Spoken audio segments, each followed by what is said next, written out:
આઈએ ત્યારે ભગવાનના ભાવ રસમાં આપણે બધા ડૂબ્યા, આનંદ લીધો. હવે કથાની ઓર પ્રયાણ કરીએ. સુખદેવજી મહારાજ પરીક્ષિતજી મહારાજને આ કથા સંભળાવી રહ્યા છે ગંગાના તટ ઉપર,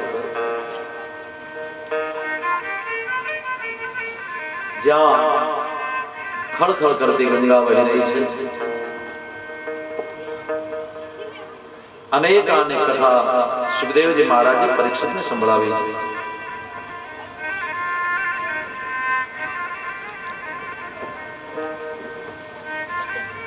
મહાભારતનું યુદ્ધ પૂર્ણ થયું, ધર્મનું સંસ્થાપન કરાવ્યું. પછી ભગવાન કુરુક્ષેત્રની ભૂમિમાં પુનઃ પાછા આવ્યા. ત્યાં હસ્તિનાપુરથી પાંડવો આવે છે, દ્વારિકાથી ભગવાન કૃષ્ણ જાય છે અને ગોકુળ મથુરા વૃંદાવનમાંથી પોતાના ગોપીજનો આવે છે. અને બધા સૂર્યગ્રહણના સમયમાં એ ગ્રહણ કાળમાં ત્યાં સ્નાન કરે છે. એ વખતે મથુરા અને વૃંદાવનમાંથી એટલે કે પોતાના પરિવારમાંથી નંદ અને યશોદા પણ આવે છે. નંદ બાબા અને યશોદા વયોવૃદ્ધ થઈ ગયેલા છે. આજે કૃષ્ણને મળવા માટે સ્વયં કુરુક્ષેત્રની ભૂમિમાં આવ્યા છે. સાથે અનેક ગોપીઓ છે. શ્રી રાધિકા પણ સાથે છે. ભાગવતમાં રાધિકા સાથે ભગવાન શ્રી કૃષ્ણએ લગ્ન કર્યા એવી કોઈ કથા નથી. રાધિકાનું સ્વરૂપ એ જ રૂક્ષ્મણી છે, પણ રૂક્ષ્મણી રાજકન્યા છે એટલે ભગવાને એની સાથે લગ્ન કર્યા. રાધિકા એ ગોપીના રૂપમાં છે, પણ છે તો ભગવાનની પરમ આહ્લાદિની શક્તિ. અને એ રાધા, એટલા માટે મંદિરમાં તમે જાઓ તો કોનું મંદિર? રાધે કૃષ્ણ. રૂક્ષ્મણી કૃષ્ણનું નામ નથી, ભલે લગ્ન રૂક્ષ્મણી સાથે કર્યા, પણ નામ છે રાધે કૃષ્ણ.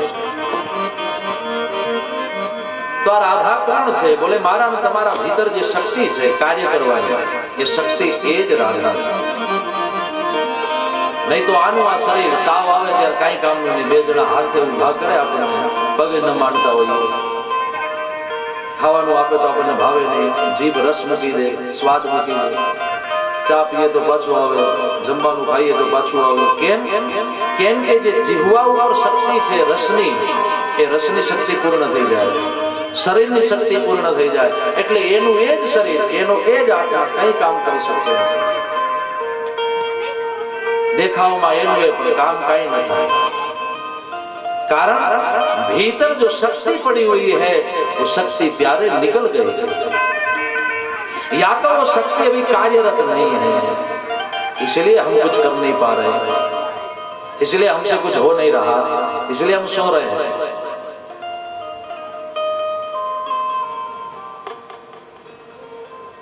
પણ એની જ શક્તિ જ્યારે પુનઃ પાછી જાગૃત થાય, વળી પાછા આપણે સશક્ત થઈએ, ત્યારે આપણે પાછા કામ કરવા માટે તૈયાર થઈએ. તો ભગવાન કૃષ્ણના ભીતર જે આહ્લાદની શક્તિ છે, એ શક્તિ એ જ રાધા છે. એ જ શક્તિનું એક સ્વરૂપ છે રાધા. તો આમ રાધા અને કૃષ્ણ અલગ છે જ નહીં. કૃષ્ણ અને રાધા એક જ છે. તમે 7 દિવસથી કોઈ પણ ધૂન ગાઓ, ભજન ગાઓ તો પાછળ રાધે રાધે આવે છે. હું કામ? તમને એમ થતું છે કે આ આચાર્યજી બધામાં રાધે રાધે કેમ ફિટ કરી દે છે?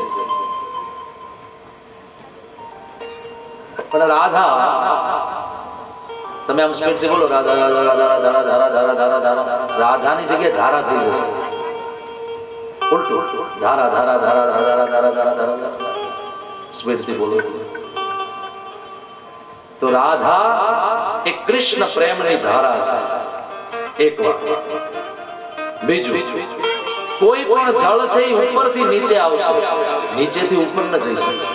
કોઈ પણ ધારા પાણીની કોઈ પણ નદી હોય, કોઈ પણ ઝરણું હોય, એ હંમેશા એનો નિયમ છે કે તમે તમારા મકાનમાં ટાઇલ્સ પથરાવો ને તો એમાં બે દોરાવા એક દોરાવાનો ઢાળ જ હોય, જેથી કરીને પાણી એ બાજુ જાય. તો જ્યાં ઢળાવ છે ત્યાં પાણી જાય છે. પણ આ રાધા નામની જે ધારા છે એ ઉલટી વહે છે. બધી ધારાઓ ઉપરથી નીચે આવે છે, જ્યારે આ રાધા નામની ધારા એ મારા અને તમારા જીવાત્માને ઉદ્ધાર કરવા માટે અહીંથી લઈને ઉપર જાય છે. કૃષ્ણ સુધી જે પહોંચાડે છે એનું નામ રાધા, એ ધારા.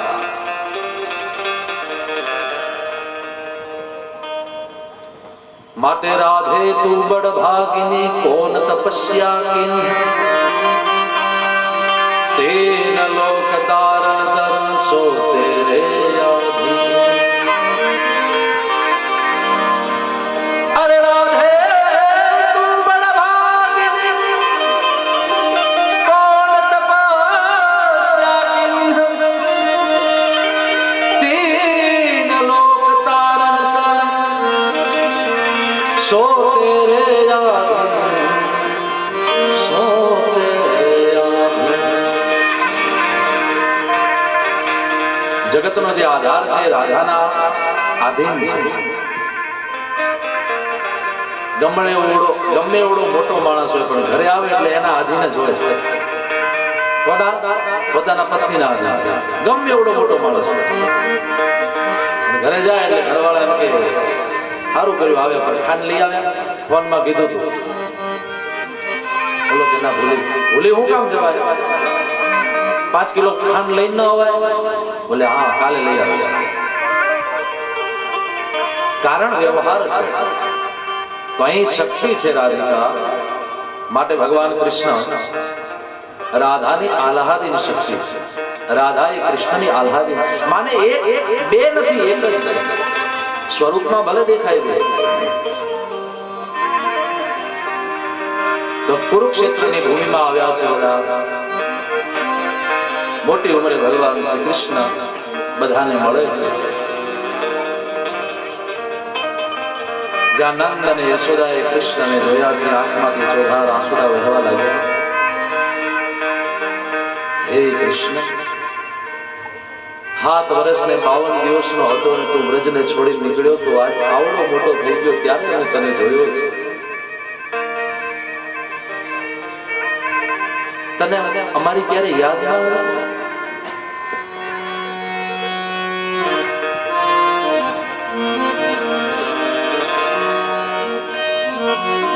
બોલે માં બહુ યાદ આવતી હતી. યાદ આવતી નથી, યાદ સતાવતી હતી. યાદ આવવી અને સતાવવું આમાં ફરક છે. યાદ આવવી એનો મતલબ એવો થાય કે જ્યારે યાદ કરીએ ત્યારે યાદ આવે, અને યાદ સતાવતી એનો અર્થ કે યાદ ભૂલાતી જ નથી. જ્યાં નજર કરીએ ત્યાં હે કૃષ્ણ અમને તારી યાદ આવે છે, હે માં અમને તારી યાદ આવે છે. ભગવાન કૃષ્ણ માના ચરણમાં પગે લાગ્યા છે. નંદ બાબા ભગવાન શ્રી કૃષ્ણને મળ્યા છે. માં અને દીકરાનું આજ મિલન થયું. એ આપણો છોકરો 4-5 મહિના સુધી ઘરે ના આવે, ભણવા ગયો હોય, બહાર ગયો હોય, તો આપણને આમ વહમું લાગે કે હવે એકવાર આવ્યો તો સારું હતું.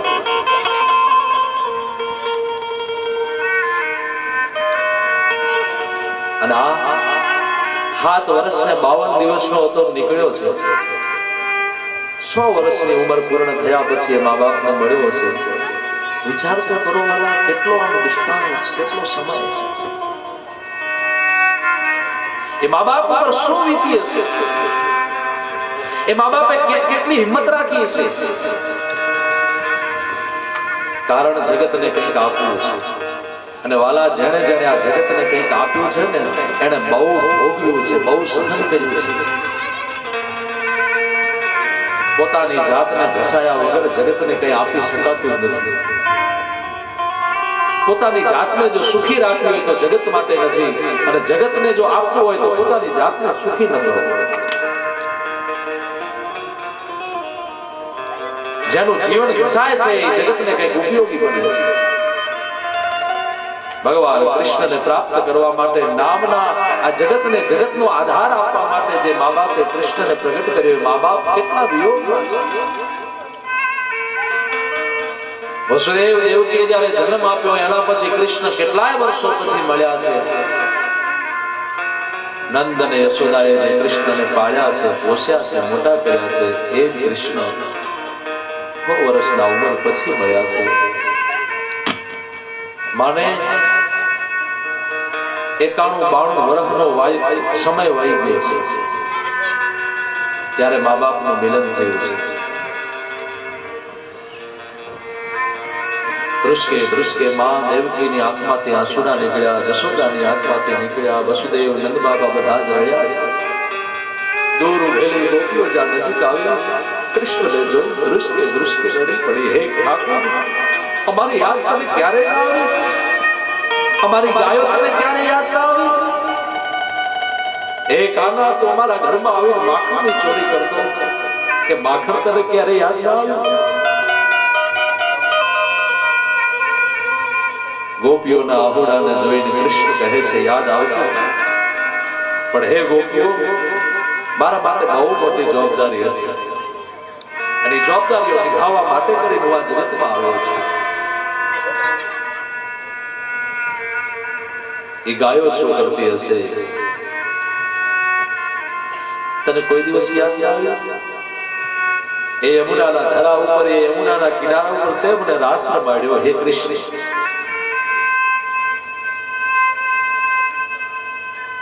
અનેક વ્યાધિઓમાંથી વ્રજને તે બચાવ્યો છે. આજ તું મોટો થઈ ગયો ને, હવે રાજા થઈ ગયો ને, એટલે હવે તને મારી યાદ ના આવે. કૃષ્ણ કહે છે એવું નથી. કૃષ્ણ બધાને સમજાવે છે, ટાટક આપી. બધાને મળ્યા પછી બધા જ હરખા થયા ત્યારે છેલ્લે એક પાત્ર દેખાયું અને પાત્ર ધ્રુસકે માત્ર રડે જ છે, બીજું કાંઈ નથી. આંખમાંથી ન જાણે એક નવો કુંડની સરિતા પ્રગટ થઈ હોય અને પાત્ર છે શ્રી રાધા.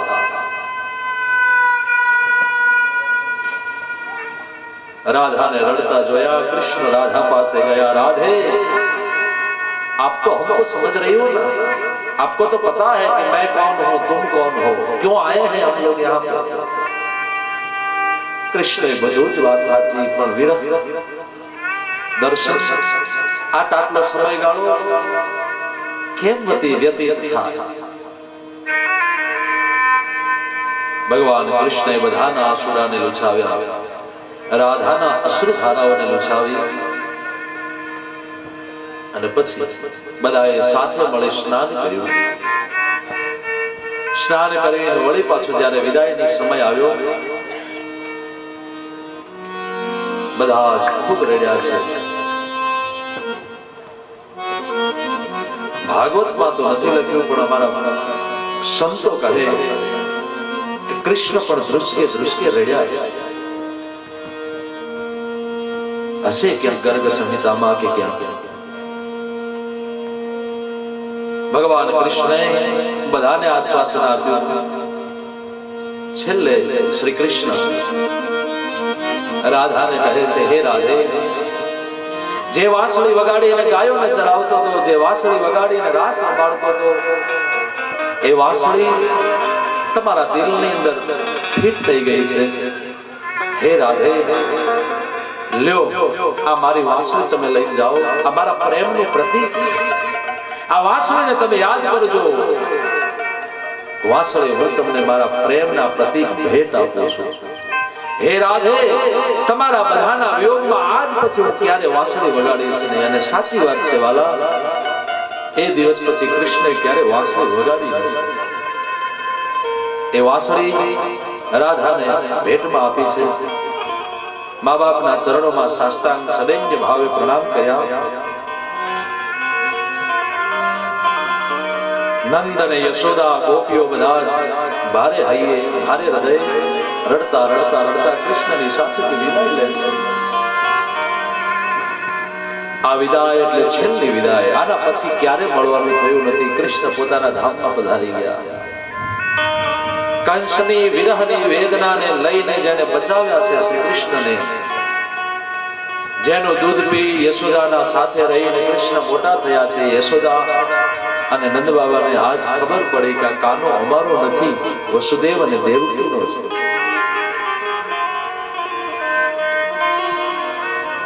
ભગવાન કૃષ્ણ વસુદેવ દેવકીને લઈ દ્વારિકા વાસીઓને લઈને નીકળે છે. આ બાજુ પાંડવો નીકળે છે, આ બાજુ વ્રજવાસીઓ નીકળે છે. વિદાય લીધી. જ્યાં સુધી દેખાતું નેજવા કરી કરીને જોતા રહ્યા કે કાનો હજુ જાય છે, કાનો હજુ જાય છે, કૃષ્ણ હજુ જાય છે.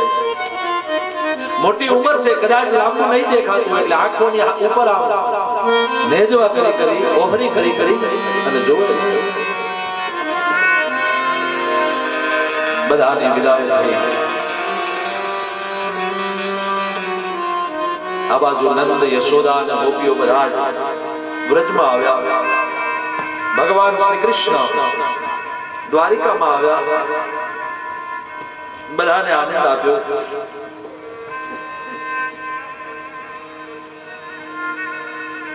સમય વીત્યો દ્વારિકામાં. સુખદેવજી મહારાજ અહીંથી એક નવી કથાનો શરૂઆત કરે. હે રાજા, ભગવાન શ્રી કૃષ્ણએ બધાને આનંદ આપી દ્વારિકામાં પોતાના રાજ્યાસનને ચલાવ્યું. સમય આવ્યો. ભગવાન શ્રી કૃષ્ણના પરમ એક મિત્ર છે જેનું નામ છે સુદામા. જ્યાં આ વાત કરી ત્યાં પરીક્ષિતજીએ પૂછ્યું છે, મહારાજ ભગવાનના પણ મિત્ર હતા? બોલે હા. એનું નામ છે સુદામા. સુદામા બહુ ગરીબ છે. વેદથી નહીં, વિચારોથી નહીં, કર્મથી નહીં, આર્થિકતા. બાકી તો વિદ્વાન છે,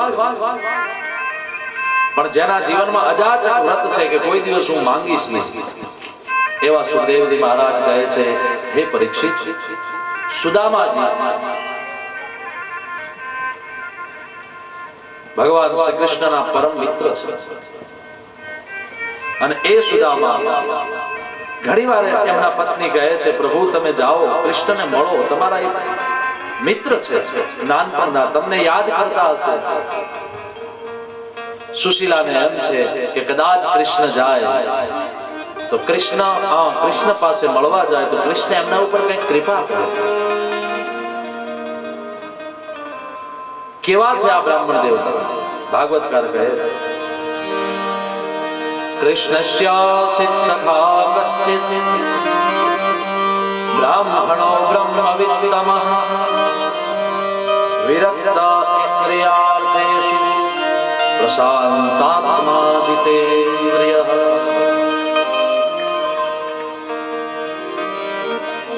કૃષ્ણસ્યાસિત સખા કશ્ચિત, કૃષ્ણના એક મિત્ર છે જે બ્રાહ્મણ છે, બ્રહ્મવિત્તમઃ, જેની પાસે બ્રાહ્મણોનું જે વિત્ત છે એટલે કે જે જ્ઞાન છે, જે વેદ છે, એ પણ સુદામા પાસે છે.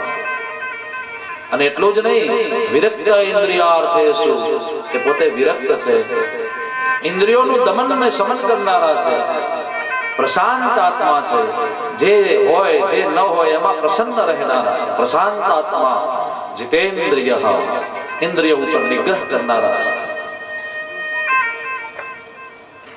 એવા બ્રાહ્મણ દેવતા પોતાના ઘરે રહે છે. એટલે કે અત્યારનું પોરબંદર, એ પોરબંદરની ભૂમિમાં સમય વીતે છે. ઘરમાં કઈ ખાવા માટે નથી. 3 દિવસના ઉપવાસ થયા છે. સુશીલા કહે છે, પતિદેવ આ છોકરાઓને શું ખવડાવું? હાંજ પડે ને છોકરાઓ ભૂખ્યા થાય, માંગે કંઈક એટલે માં પાણીની તપેલી મૂકે. ભાગવતમાં હું નથી લખ્યું, પણ આપણા સાહિત્યકારો કહે છે કે માં પાણીની તપેલી ચૂલા ઉપર મૂકે ને પાણી ઉકાળતી રહે. છોકરાઓ જ્યારે જ્યારે કહે માં ભૂખ લાગી, બેટા હમણાં બની જશે, શાંતિ રાખો, શાંતિ રાખો, એમ કરતા કરતા એ છોકરાઓ એ માની ગોદમાં જ હોઈ જાય. પાછા છોકરાઓને હુવાડી દે. રાત પૂરી થાય, સવાર પડે, છોકરાઓ પાછું ભોજન માંગે છે. જેની પાસે નિર્ધનતા છે, ધન નથી, બાકી છે પ્રશાંત આત્મા, બાકી પોતાની પાસે વિચાર છે હું ક્યારે માંગીશ નહીં. मरु पण मांगू नहीं अपने तन के काज, परमार्थ ना कारणे मन मांगता न जावेला। मरु पण मांगू नहीं अपने तन के काज, परमार्थ ना कारणे मन मांगता न जावेला। परमार्थ माटे માંગવું પડે તો વાત અલગ, બાકી પોતાની જાત માટે નહીં। સુદામાજી નીકળે છે પોરબંદરની ભૂમિમાંથી, દ્વારિકામાં પધારે છે ભગવાન શ્રી કૃષ્ણ ને મળવા માટે। દ્વાર ઉપર આવે છે, દ્વારપાળો એમને રોકે છે, કથાથી તમે વિદિત છો। પણ જ્યારે ઘરથી નીકળ્યા છે ત્યારે સુદામાના પત્નીએ એમને 3 મુઠ્ઠી પૌવા પોતાની પોટલીમાં બંધાવ્યા છે। લઈ અને સુદામાજી ધીમે ધીમે દ્વારિકામાં પ્રવેશ કર્યો। જ્યાં દ્વારિકામાં આવ્યા દ્વારપાળોએ રોક્યા છે। દ્વારપાળો કહે છે મારે કૃષ્ણને મળવું છે। દ્વારપાળો કહે છે, મનમાં વિચાર કર્યો, કપડાના ઠેકાણા નહીં, શરીરના ઠેકાણા નહીં, અને દ્વારિકાના રાજાને મળવાની વાત કરી। ધક્કો મારી બહાર કાઢ્યા, દરવાજા ઉપર ઉભા પણ ન રહેવા દીધા। અંતે સુદામાજી 2 હાથ જોડીને કહે છે, હે દ્વારપાળો, તમે ભલે મને અંદર ન જવા દો, પણ તમારા ઠાકુરને જઈને એટલું કહેજો કે તમને મળવા માટે એક બ્રાહ્મણ દેવતા આવ્યા છે, અને એ પણ પોરબંદરના છે, એમનું નામ છે સુદામા।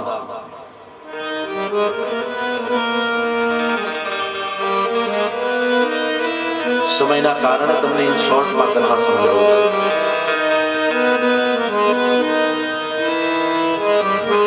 દોડતા દ્વારપાળ આવ્યા છે, મહારાજ કી જય હો। હા બોલો। બોલે મહારાજ, દ્વાર ઉપર એક બ્રાહ્મણ દેવતા આવ્યા। અચ્છા, શું કહે છે? બોલે એમ કહે છે કે મારે દ્વારિકાના નાથને મળવું છે। ક્યાંથી પધાર્યા છે? મહારાજ પોરબંદરથી। નામ? અને જ્યાં એ દ્વારપાળે ભગવાનનું નામ, ભગવાનના કાનમાં એ નામ સંભળાવ્યું, મહારાજ એ નામ તો કહે છે મારું નામ સુદામો છે, અને આ શબ્દ જ્યાં કૃષ્ણએ સાંભળ્યા, ગરગડતી દોટ મૂકી ભગવાન કૃષ્ણએ। આ માથા ઉપરથી ઉતરીએ પડી ગયું, ખભા ઉપરથી, પગમાં મોજડી તો રહી જ નહીં, અને દોડતા ભગવાન દ્વાર ઉપર ગયા। મારો સુદામો આવ્યો, મારો સુદામો આવ્યો, મારો સુદામો આવ્યો કરીને તેડી લીધા। સુદામાને લઈ આવ્યા ઘરમાં, પોતાના સિંહાસન ઉપર બિરાજિત કર્યા સુદામા। પોતાની પત્નીઓને કહ્યું, બાજોટ લાવો, સારા સારા નેપકિન લાવો, પાણીનો કથરોટ ભરીને લાવો। આ અષ્ટપત્રાણીઓ વિચાર કરવા માંડી કે આ મહારાજ કેમ આમ બોલવા માંડ્યા છે। પછી ભગવાન કૃષ્ણએ બધું આવી ગયું એટલે ધીમે કરીને કહ્યું, રૂક્ષ્મણીજી, આ મારા મિત્ર છે, અમે નાનપણમાં સાથે ભણતા, મારા પરમ મિત્ર છે। રૂક્ષ્મણીજી કૃષ્ણ હામો જોવે ને સુદામા હામો જોવે, ક્યાં કૃષ્ણ ને ક્યાં સુદામા, એમને વિનોદ થાય છે, હાસ્ય થાય છે। સાહેબ ઊંચાઈએ ગયા પછી કોઈક જ માણસ એવો હોય છે કે જે નાના માણસને એમ કહી શકે કે આ મારો નાનપણનો મિત્ર છે। બાકી તો ઊંચાઈએ ગયા પછી ભલભલાના માથા નમતા નથી, પછી એને એમ કેવું હોય કે આ મારો બાપ છે, એ એને શરમ લાગે। મિત્રની વાત તો અહીંયા રહી।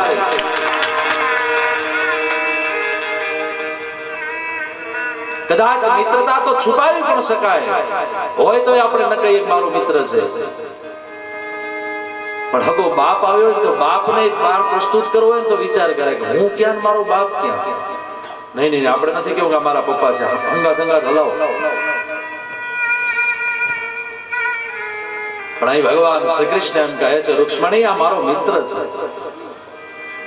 હું અને સુદામા સાથે ભણતા। આમ કરી ચરણનું ધોવન કર્યું છે, ચરણામૃત આપ્યું છે બધી દેવીઓને। ભગવાન શ્રી કૃષ્ણએ ચરણામૃત લીધું, પછી સુદામાની બાજુમાં બેઠા છે, ચર્ચા વિચારણા કરી છે, અનેક સમાચારો લીધા છે। આમ લેતા લેતા ભગવાન કૃષ્ણની દ્રષ્ટિ સુદામાના પેલા પોટલી ઉપર ગઈ। ભગવાન કૃષ્ણએ કહ્યું, આ શું છે? સુદામા એ પોટલીને હંતાડે છે। આવડો મોટો ઠાકુર દ્વારિકાનો, અને એને મારા 3 મોટી પૌવા એમાં વઘારેલા, નહીં કોઈ સ્વાદ વાળા નહીં, કોરા, એને હું શું આપું? આ તો મારી પત્નીએ ભાવથી મને પકડાવી દીધા છે, પણ આને દેવાય નહીં. ત્યાં તો ભગવાન કૃષ્ણએ ઝૂંટવીને લઈ લીધું, અને લઈ ભગવાન શ્રી કૃષ્ણએ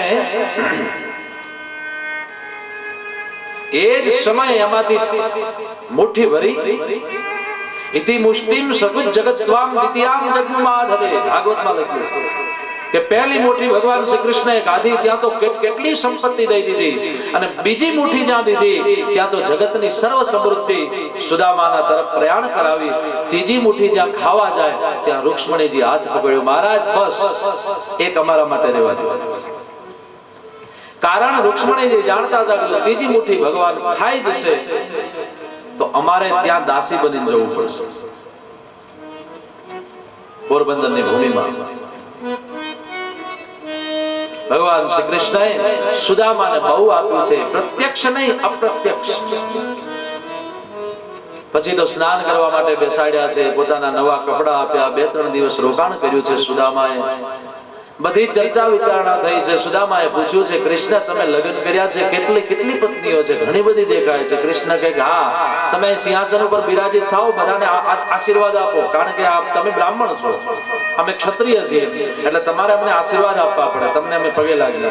એટલે ભગવાન કૃષ્ણએ શરૂઆત કરી, રૂક્ષ્મણી, સત્યભામા, મિત્રવૃંદા, નાગનજીતી, લક્ષ્મણા, ભદ્રાજી આદિ બધી જ રાણીઓ શરૂઆત થઈ. 8, 10, 15, 25, 50, 100, 200, 500, 1000, 2000, 4000. સુદામા કે હવે કેટલાક આશીર્વાદ આપવાના, કેટલી છે લાઈન લાગી છે? કૃષ્ણ કે હજુ અડધી નથી થઈ, 16108 છે. 8000 પહોંચ્યું ત્યારે કીધું કે હવે અડધી થઈ છે. સુદામા કે હવે તો પસીનો આવવા માંડ્યો. પછી ભગવાન કૃષ્ણને કહ્યું કે એક કામ કરો, હું તમને આશીર્વાદ આપી દઉં એટલે તમારા વતી બધાને મળી જશે. આ બધું રહેવા દો, લાઈન લાગી છે. ભગવાન કૃષ્ણએ સુદામા પાસેથી આશીર્વાદ લીધા. ભગવાન કૃષ્ણને ત્યાં રોકાણા છે સુદામા. નાનપણમાં ગુરુજીના આશ્રમમાં ભણતી વખતે સુદામાજી અને કૃષ્ણ બંને લાકડા વીણવા ગયેલા, ગાયો ચરાવવા ગયેલા, અને એ વખતે વરસાદ આવ્યો. ગુરુ માતાએ જે પોતાની અંગરછામાં પોટલી પૌવા ચણા આપ્યા છે, ચણા લઈને બંને ભાઈઓ ગયા છે. પણ ત્યાં ગયા પછી ભૂખ લાગી, વરસાદ બહુ પડતો હતો. સુદામાજી એકલા ખાઈ ગયા એ ચણા, કૃષ્ણને ના આપ્યા. ત્યારે ભગવાન કૃષ્ણએ કહ્યું, સુદામા અવાજ શેનો આવે છે? બોલે એ તો ઠંડી લાગી છે તો દાંત કડકડાય છે. હકીકતમાં ચણા ખાતા હતા, પણ કઈ ઠંડી લાગે છે ને એટલે દાંત એકબીજા અડે છે, એનો અવાજ આવે છે. વરસાદ પૂર્ણ થયો, રાત્રિ પૂર્ણ થઈ, સવારના જયારે ગાયોને લઈને પાછા નીકળ્યા ત્યારે ભગવાન કૃષ્ણએ કહ્યું, હવે ભૂખ લાગી છે, સુદામા પેલા ચણા તો દે યાર, મારો અડધો ભાગ તો દે. સુદામા કહ્યું, તો હું ખાઈ ગયો, રાત્રે ભૂખ લાગી હતી. ભગવાન કૃષ્ણએ કહ્યું કે અરે દરિદ્ર, એકલો ખાઈ ગયો, મને ના આપ્યો. અને એ શબ્દ જે નીકળી ગયો એ શબ્દ અત્યારે સાર્થક થયો છે. દરિદ્ર એટલે દરિદ્ર જ રહ્યા, પણ દરિદ્રતાને અનુભવના રૂપમાં ભગવાને આશીર્વાદ રૂપ આપ્યું છે. સુદામાજી આનંદિત બન્યા છે. જ્યારે નીકળવા ગયા ત્યારે સુદામાને પહેરાવેલા નૂતન જે વસ્ત્રો હતા એ વસ્ત્રો ઉતરાવી લીધા, જૂના વસ્ત્રો પાછા સુદામાએ ધારણ કર્યા, અને કૃષ્ણ દ્વારિકાના પાદર સુધી મેળવા માટે આવ્યા, મૂકવા માટે આવ્યા છે. અને ત્યાં આવી પ્રણામ કર્યા. સુદામાજી નીકળ્યા છે, આવજો આવજો કહીને. હરે કૃષ્ણ કૃષ્ણ કૃષ્ણ હરે હરે, હરે રામ રામ રામ હરે હરે મહામંત્રનું ગાન કરતા કરતા સુદામાજી પોરબંદરની ભૂમિ તરફ પ્રયાણ કર્યું. ભગવાન શ્રી કૃષ્ણ પુનઃ પાછા આવ્યા છે. સુદામા અળવાના પગે ચાલ્યા છે, પગના પગરખા નથી. આવું ભાગવતમાં નથી લખ્યું, આપણા સાહિત્યકારો કહે છે. સંતોનું જે સુદામા ચરિત્ર લેખિત છે ને એમાં છે. તો ભગવાન કૃષ્ણ જયારે ઘરે પાછા આવ્યા તો સુદામાના જે પાદુકાઓને હંતાડી હતી ને પાછી બહાર કાઢી એટલે રૂક્ષ્મણીજીએ પૂછ્યું, પ્રભુ આ હમણાં તો હોદતા તો તમે દીધી કેમ નહીં? એ વગર પાદુકાએ ચાલ્યા. ભગવાન કૃષ્ણ કહે છે, સુદામા જેવો બ્રાહ્મણ મારી દ્વારિકામાંથી અળવાના પગે ચાલે ને, એના પગની ચરણની રજ જો મારા દ્વારિકામાં પડે ને તો મારું જીવન ધન્ય થઈ જાય. અને એટલું નહીં, સુદામા જેવા બ્રાહ્મણની ચરણ પાદુકાઓ મારે પૂજવી, એ મારા માટે યોગ્ય છે. હું એનું પૂજન કરીશ, એનું જતન કરીશ. અને પછી ભગવાન શ્રી કૃષ્ણએ સુદામાની ચરણ પાદુકાઓને પૂજામાં રાખ્યા.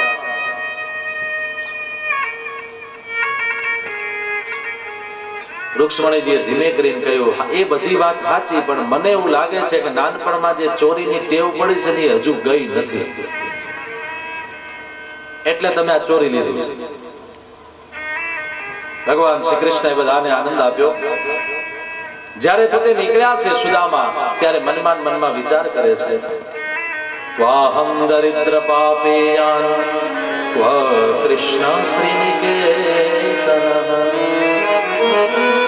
બ્રહ્મ બંધુરિતિ સ્માહં બાહુભ્યામ પરિરંભિત ત્વાહં દરિદ્ર પાપેયાન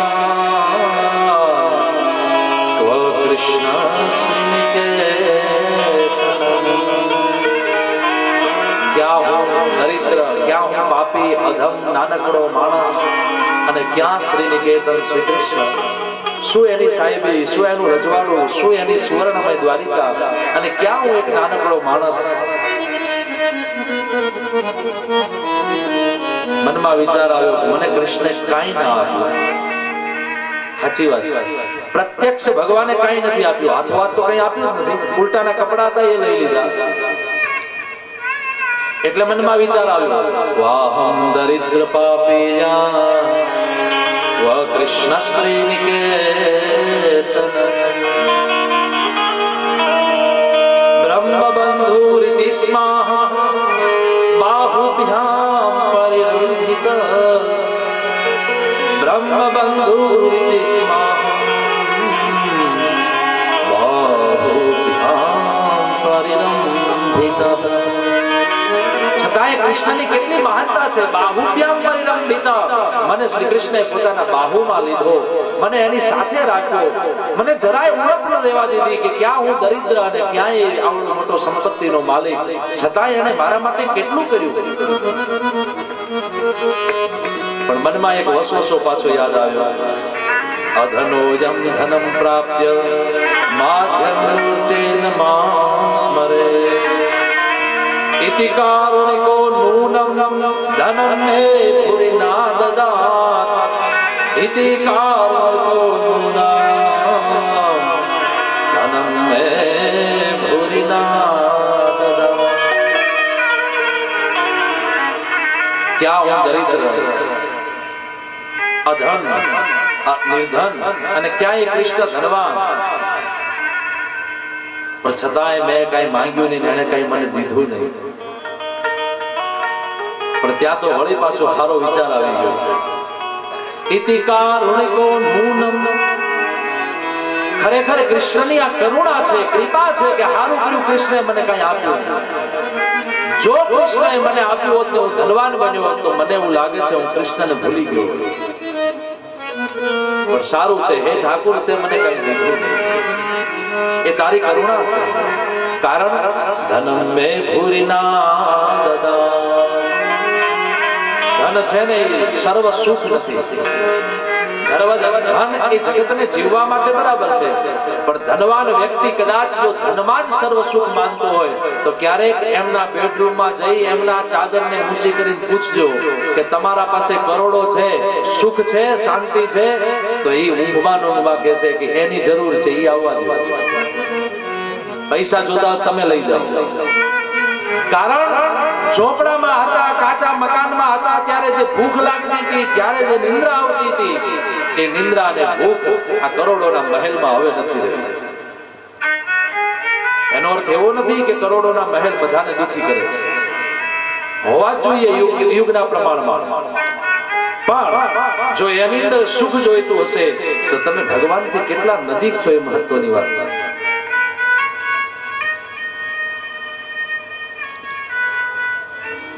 ભૂરિ મે ના દદાત. સારું કર્યું મને કૃષ્ણએ ના. આમ વિચાર કરતા કરતા કરતા કરતા સુદામાજી પોરબંદરની ભૂમિમાં જ્યાં આવે છે, જ્યાં પોતાની નાનકડી ઝોંપડી હતી, ઝોંપડી પાસે ત્યાં જોયું તો મોટા મોટા બંગલા જોયા. સુદામાજી વિચાર કરવા માંડ્યા કે મારી ઝોંપડી ક્યાં ગઈ, મને કેમ એ દેખાતી નથી, શું થયું?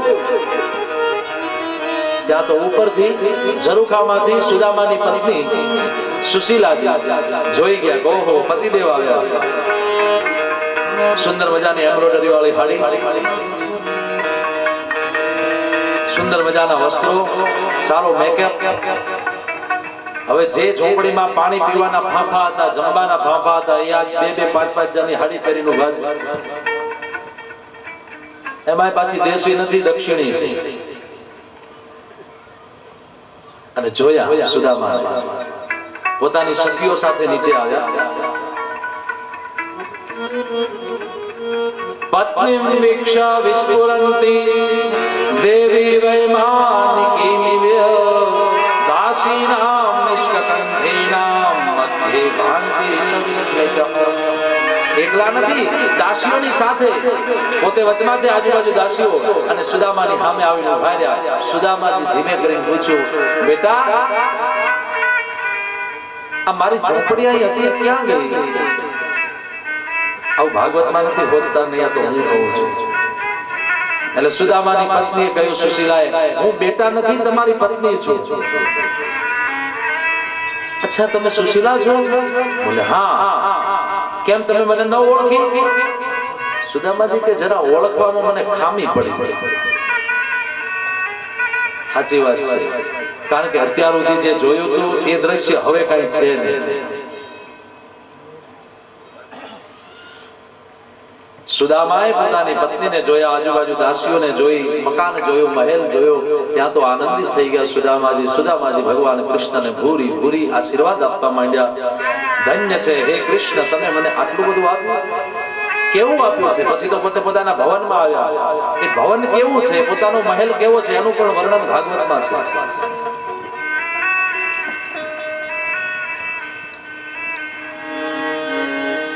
પ્રીતઃ સ્વયં દયાયુક્તઃ પ્રવિષ્ટો નિજ મંદિરં મણિસ્તંભં સતોપેતં મહેન્દ્ર ભવનમ યથા મણિસ્તંભ સતોપેતં મહેન્દ્ર ભવનમ યથા. મણીના થાંભલા છે, કોન્ક્રીટના નથી.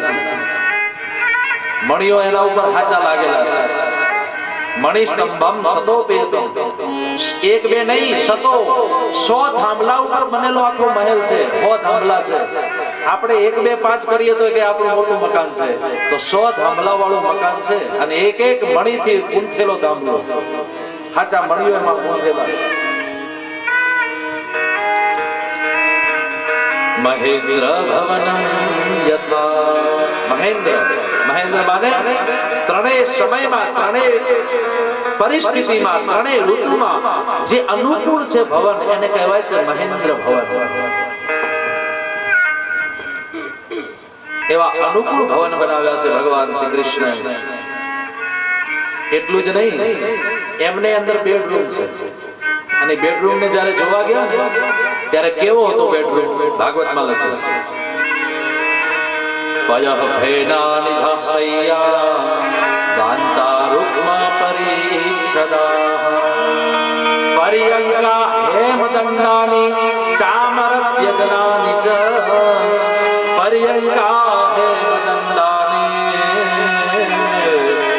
ચામરવ્યજનાનિ ચ. લખ્યું છે પયઃ ભેના. પય માને દૂધ. તમે ભેંસને ગાયોને દોતા છો, તમને ખબર છે, જો તમારી હાથમાં તાકાત હોય ને અંગૂઠામાં બરાબર તાકાત હોય તો તમારી શેડ એવી પડે અંદર કે જેટલું દૂધ છે ને એના અડધના તો અંદર ફીણ થઈ જાય. પણ જો દોતા મોડું મોડું આવડતું હોય તો દૂધ કદાચ નીકળી જાય, પણ ઉપર ફીણ બહુ ચડે. પણ આમ જો આમ બરાબર આમ ગામ ગામ ગામ દૂધ દોયું હોય બરાબર દોતા દોતા અંગૂઠો બહુ દુખવા ગયો. શરૂઆતમાં તો બહુ આમ નસ ચડવા માંડે, જે દોતા હોય એને ખબર, પણ પછી પ્રેક્ટિસ થયા પછી વાંધો ના આવે. પણ જો તમારા હાથમાં બરાબર તાકાત હોય તો તમે દૂધ કાઢો ને ત્યારે જેટલું દૂધ છે ને એના અડધના તો ઉપર ફીણ ચડી ગયા હોય લગભગ. આમ કેમ સમજાવો યાર? વાંધો નહીં, તમે સમજી ગયા છો ને આ વાતને તો? હા તો બરાબર. 5 લીટર દૂધ હોય એને તમે કાઢો, એ 5 લીટરમાં સમજવાનું કે ઉપર 3 લીટર ના એમને ફીણ જ હોય. આપણને એમ લાગે કે દૂધ બહુ છે, પણ હકીકતમાં એ ફીણ છે. અને ફીણ કેવા પોચા પોચા હોય. હું નાનો હતો ને ત્યારે મારી મા પાસેથી હું ફીણ પીતો. ખાલી ઉપર ઉપરથી આમ ફીણ લઈ લેવાના પછી પી જવાના. એમાં દૂધ કઈ ના હોય, મોઢામાં જાય એટલે ફીણ પૂરા થઈ જાય. તો એ ફીણ કહે છે દૂધના ઉપર જેવા ફીણ છે એ દૂધના ઉપર જેવા ફીણ છે એવા સૈયા, એટલે કે એમને ઊંઘવાની જે ગાદીઓ છે, એમને બેસવાની જે ગાદીઓ છે એ આવી પહોંચી ફીણના જેવી.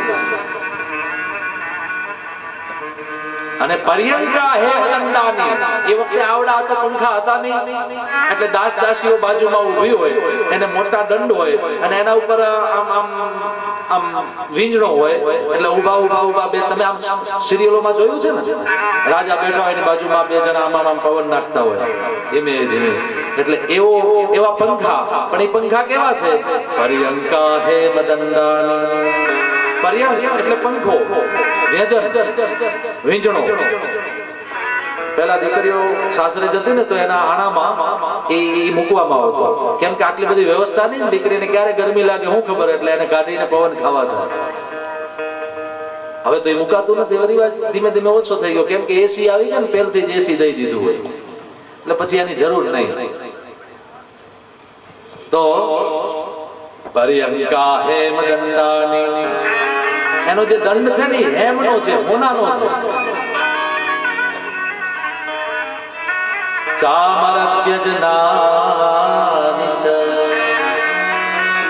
ચમરી ગાય, એ ગાયની જે પૂંછડું છે, એના જે વાળ છે, એ વાળ દ્વારા એ આખો ગૂંથેલો છે.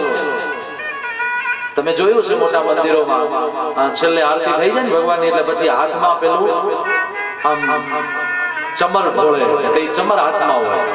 એની અંદર જે વાળ હોય ને એ ચમરી ગાયના વાળ હોય છે, બહુ મોંઘા હોય છે.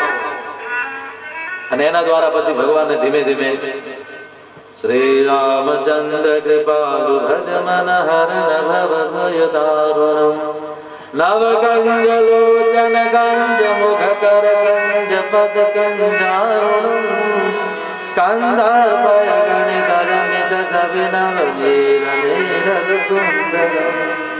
મંદિરમાં આરતી થતી હોય, સ્તુતિ થતી હોય, મજા આવે સાંભળવાની. આજે હું અહીં કથા પૂરી કરીને ત્યાં જતો તો ઉતારે, મને ખબર નહીં કે મંદિરમાં ઉત્સવ થાય છે. તો હું તો જેવો નીકળ્યો ત્યાં ગયો ત્યાં તો ધમમ ધમા અમારા દાદા ને બધા બહુ સુંદર મજાનું ગાતા હતા, ધૂન ગાતા હતા સરસ રામજીની. તો મને બહુ આનંદ આવ્યો. તો હું ગાડી ઉભી રાખાવી, દિનેશભાઈ ઉભી રાખી, મને કે જવું છે આચાર્યજી? મેં કીધું હા. ક્યાં જતી? હા બરાબર. મેં કીધું નથી, શું હાજુ? તો ગાડી ઉભી રાખી, પછી અમે ગયા, હું દિનેશભાઈ પિતાજી બધા ભગવાનના દર્શન કર્યા, બેઠા, બહુ મજા આવી. પછી તો અવધ મે આનંદ ભયો જય રઘુવર લાલ કે ઉત્સવ કર્યો. પછી હું નીકળ્યો, કીધું હવે ટાઈમ થઈ ગયો છે, થોડો બેસીને આમ થાકતો તો નથી, તમે બધા બેઠા હો અને તમારી હજુ ઈચ્છા હોય તો બીજા હાથી હશે, આપણે તો ચલાવી લઈએ.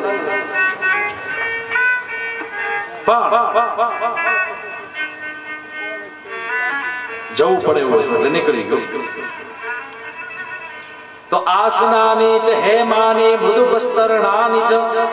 આસનો કેવા છે? હેમના તારથી મઢેલા છે, સોનાના તારથી. ખેર આ બધું વર્ણન કરવા જઈશ તો કથા અહીં પૂરી થઈ જશે, ટાઈમ જતો રહેશે.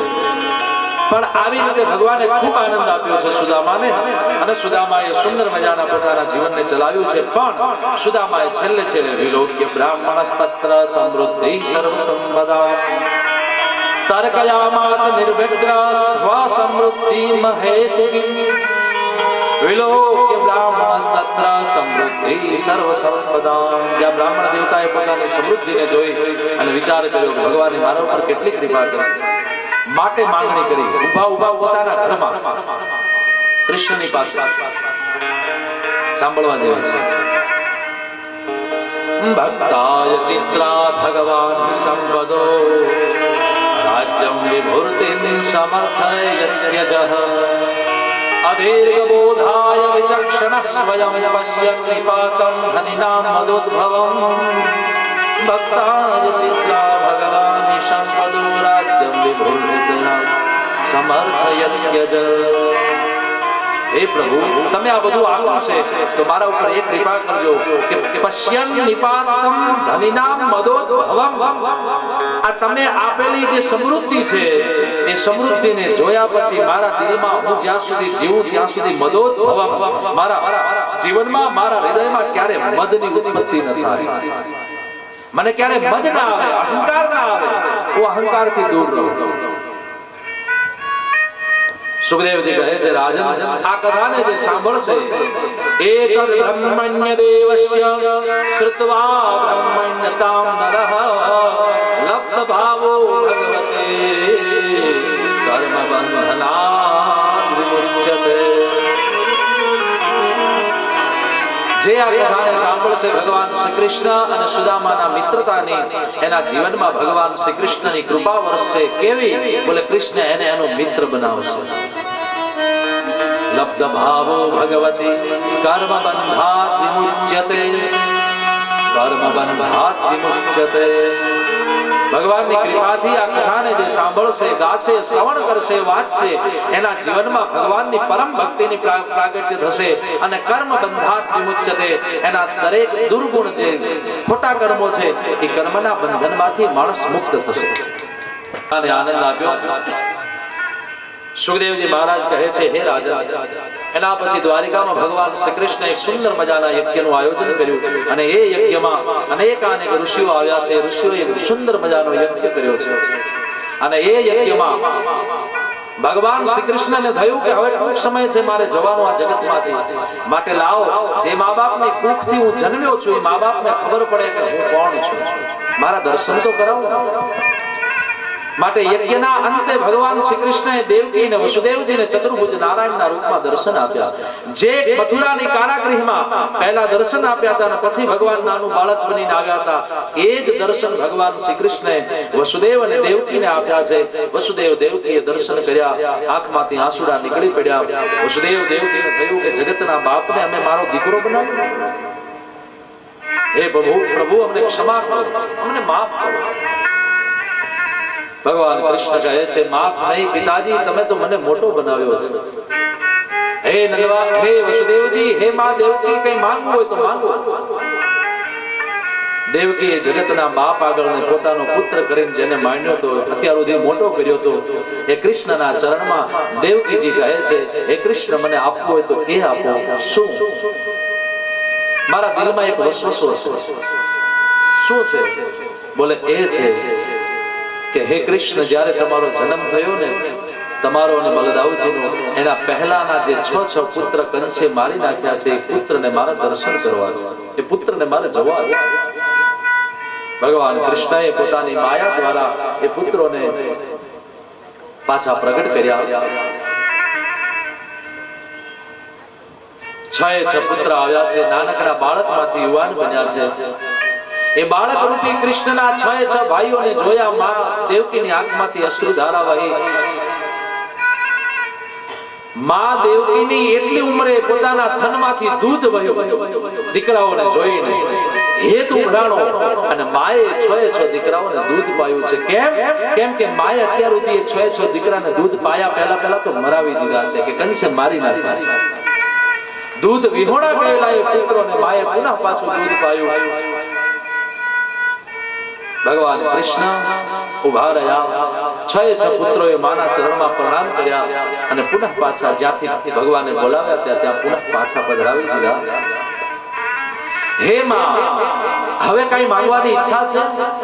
બોલે નહીં પ્રભુ, હવે કઈ નથી. બધા શાંતિથી રહ્યા છે. સંતો બ્રાહ્મણો આવેલા છે, જે યજ્ઞ કર્યો છે એ યજ્ઞ પૂર્ણ થયો. ભગવાને બધાને આશીર્વાદ આપ્યા, સુંદર મજાની દક્ષિણા આપી. એ જ બ્રાહ્મણ સંતો બધા ત્યાંથી નીકળી અને અત્યારનું જે સૌરાષ્ટ્રમાં સોમનાથ છે એ સોમનાથ પ્રભાસક ક્ષેત્રમાં આવ્યા છે અને ત્યાં આવી રોકાય છે બધા બ્રાહ્મણ દેવતાઓ. આ બાજુ ભગવાન કૃષ્ણને ઈચ્છા થઈ કે હવે મારે જવાનો ટાઈમ આવ્યો છે, લાવો થોડી મારી લીલાને આગળ વધારું. ભગવાને યાદવોની બુદ્ધિને બગાડી છે. નહીં તો આમ તો જેની પાસે ભગવાન છે, ભગવાનનું સાનિધ્ય છે, એની બુદ્ધિ કેમ બગડે? પણ ભગવાનની ઈચ્છાથી, ભગવાનની કૃપાથી ભગવાનને બુદ્ધિ બગાડવી છે. કારણ યાદવો જો આ મારા પહેલા જગતમાં રહી જશે તો યાદવો માટે મારે ફરી પાછું આવવું પડશે. માટે ભગવાને યાદવોની બુદ્ધિ બગાડી. બધા જ નાનકડા યુવાન યાદવો ભેગા થયા. એમાં એક સાલ્વ નામનો યાદવ છે, એને સ્ત્રીના કપડા પહેરાવ્યા અને સુંદર મજાનો વેશ ધારણ કરી બધા જ યાદવો ભેગા થઈ અને આવે છે પ્રભાસક ક્ષેત્રમાં, એટલે કે અત્યારના સોમનાથની ભૂમિમાં. ત્યાં બેઠેલા સંતોને કહે છે, હે મહાપુરુષો, કહો આ સામ એટલે પુરુષ છે, ભગવાન શ્રી કૃષ્ણનો દીકરો છે, જાંબુવતીજીની. પણ બધા આવેલા સાથે એમણે આ સ્ત્રીના કપડા પહેરાવ્યા છે સામને. એટલે સામને સ્ત્રીના કપડા, ગર્ભ પોતાના પેટ ઉપર મુસળ બાંધેલું છે એટલે ગર્ભવતી હોય એવું લાગે. અને પછી સંતોને પૂછ્યું કે અમારી આ પત્ની છે યાદવોની, એના ગર્ભથી શું પ્રગટ થશે કયો? એટલે ઓલા ઋષિઓએ વિચાર્યું કે ઓહો, કૃષ્ણના વંશજ છે ને અમને પૂછે છે તો બરાબર જોઈને કેવું પડે ને. એટલે આંખો બંધ કરી જોયું. આંખ બંધ કરીને ત્યાં તો ખબર પડી કે આ અમને અમારી પરીક્ષા કરવા આવ્યા છે, અમારા ઉપર એમને શંકા છે. અને ત્યાં તો સંતોનું મગજ ગયો, શ્રાપ આપ્યો કે હે યાદવો, આ બધું કૃષ્ણની કૃપાથી થયું છે. હે યાદવો, જાઓ, અમે તમને શ્રાપ આપીએ છીએ કે આ સામના ગર્ભથી જે મુસળ પ્રગટ થશે એ મુસળ દ્વારા શ્રી કૃષ્ણ સહિત તમારા વંશનો વિનાશ થશે. શ્રાપ આપી દીધો. યાદવો એ શ્રાપને માથે ચડાવી અને ત્યાંથી નીકળ્યા. પણ જાઉં ક્યાં? કૃષ્ણને ખબર પડશે તો શું કરશું? માટે મુસળને, લાકડાના મુસળને બરાબર ઘસી એનો પાવડર બનાવી અડધે દરિયે જઈને નાખી આવ્યા. પણ એ મુસળ ઉપર એક લોખંડની બંગડી છે, એને ઘસી, એ ઘસતા ન ઘસાણી તો એને પણ જળમાં પધરાવી દીધી સમુદ્રમાં. થોડા સમય પછી એ જ પાવડર પાણીમાંથી હલતો મોજાઓના લીધે કિનારા ઉપર આવ્યો અને કિનારા ઉપર આવી એરકા નામની વનસ્પતિ બની. એ વનસ્પતિનું નામ છે એરકા. અને એ એરકા એટલે તીક્ષ્ણ તલવાર જેવી ધાર છે એની બંને બાજુ, અને તલવાર જેવા લાંબા એના પાન છે અને તીક્ષ્ણ છે. કોકને વાગે તો એનો હાથ કપાઈ જાય. બધા જ યાદવો દ્વારિકામાં આવ્યા છે. કૃષ્ણને કહ્યું નથી, ભગવાનને ખબર પડી ગઈ કે હા, યાદવોની બુદ્ધિ મેં બગાડી હતી, બરાબર શ્રાપ મળી ગયો. ભગવાન શ્રી કૃષ્ણને ખ્યાલ આવી ગયો. આ બાજુ સમય વીત્યો. ભગવાન શ્રી કૃષ્ણ બધા જ યાદવોને લઈ અને સોમનાથ આવવાનો વિચાર કરે છે. અને આ વાતની જ્યારે ઉદ્ધવને ખબર પડી ત્યારે ઉદ્ધવજી ભગવાન શ્રી કૃષ્ણના ચરણમાં આવીને ઉભા રહ્યા. હે નારાયણ, આ બધું શું છે? મને કઈક અણસાર અલગ આવે છે, મને કહો આ બધું શું થઈ રહ્યું છે? ભગવાન કૃષ્ણ કહે છે, હે ઉદ્ધવ, આ ભૂમિ ઉપર મારી લીલા પૂર્ણ થઈ રહી છે. હું હવે જાઉં છું, મારી વિદાય છે. પ્રભુ, મને તમારી સાથે લઈ જાઓ, મારે તમારી સાથે આવવું. અનેકાનેક જ્ઞાનોપદેશ કર્યો છે એકાદશ સ્કંદમાં, જેમાં યદુ, નવયોગેશ્વરો, જનક, વસુદેવ અને દેવર્ષિ નારદ આદિ જે સંવાદો છે એ બધા જ સંવાદો સંભળાવ્યા છે. એટલે કે જ્ઞાનોપદેશ કર્યો છે. છતાંય ઉદ્ધવના દિલમાં એ જ્ઞાન બેસતું નથી. ઉદ્ધવની તો એક જ અર્થ છે, પ્રભુ મને તમારી સાથે લઈ જાઓ. ભાગવતના એકાદશ સ્કંદના આખાઈ કથાના રસના નિચોડને જોવો હોય તો માત્ર 2 શ્લોક છે.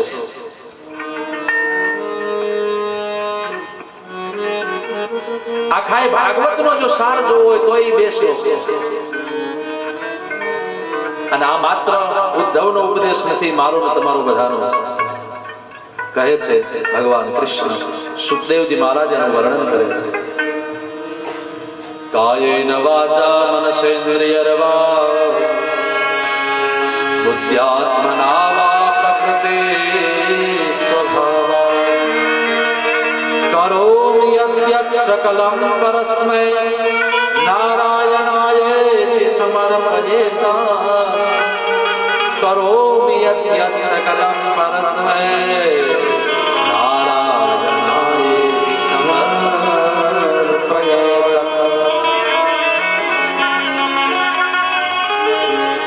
આ શ્લોક શું કહે છે? આ ભાગવતનો સાર છે. બરાબર સાંભળો. જો તમારા જીવનમાં ભાગવતની કથા ઉતરી ન ઉતરી મહત્વનું નથી, પણ જો આ શ્લોક સમજાઈ જશે તો પણ મારું તમારું જીવન ઘણું ધન્ય થઈ જશે. આ શ્લોક શું કહે છે? કાયેન વાચા મનસેન્દ્રિયર્વા, કાયાથી, મનથી, બુદ્ધિથી, વાણીથી, વિચારથી, કર્તવ્યથી, શરીરથી, હે પ્રભુ, હું જે કંઈ કર્મ કરું છું એ કર્મ હું નથી કરતો, તું કરાવે છે. ચાહે ખોટું કરું, ચાહે સાચું કરું, પણ કરાવે છે તું. અને તું જેવું કરાવીશ એ હું નથી કરતો. બસ હું તો માત્ર માધ્યમ છું, સાધન છું. સાધ્ય તો તું છે. માટે હે નારાયણ, ખોટું કરાવે કે સાચું કરાવે,